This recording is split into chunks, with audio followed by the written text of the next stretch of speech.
salaamaaleykum mbokk yi Unit ñu ngi leen 1. dalal ci seen Tape chaîne script Mr Sall ak 1.1. English Learners. Hello, donc tey mooy suñu I'm leçon bu Paula. njëkk ñu ngi jàng nu ñuy Hello, nuyoo.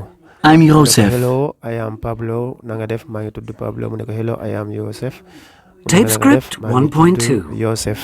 What's your name? beneen bi mooy.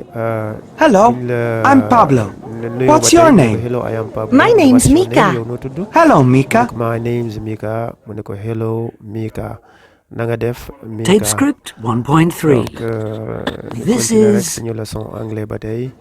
Ben, bi this is Mika. ni ñuy Mika, this is Ben. Hello, Ben.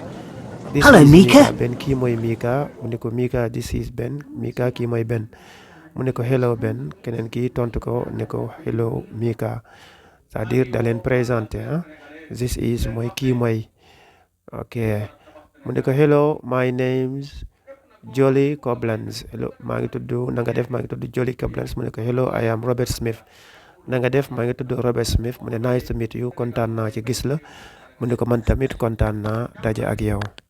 meet you. Hello, my name's Judy Koblenz. Hello, I'm Robert Smith. Nice to meet you. And you. Are you? 1. donc fii dañuy gis how are you mooy na nga def mu ne ko hi tam beneen nuyoo la booy nuyu nit ki mun nga wax hi mu ne ko hi Ben na nga def Ben how are you noo def mu ne ko fine maa ngi si jàmm thanks merci Pablo and you ak yow yow tamit noo def mu ne ko I am okay maa ngi si jàmm thanks jërëjëf bi mu ne ko hello na nga def Mika how are you noo def mu ne ko very well maa ngi ci jàmm bu baax thank you merci how are you na nga def mu ne ko fine maa ngi ci jàmm voilà.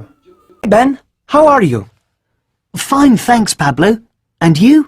I'm okay, thanks. 2. Hello, Mika. How are you? Very well, thank you. How are you? Fine.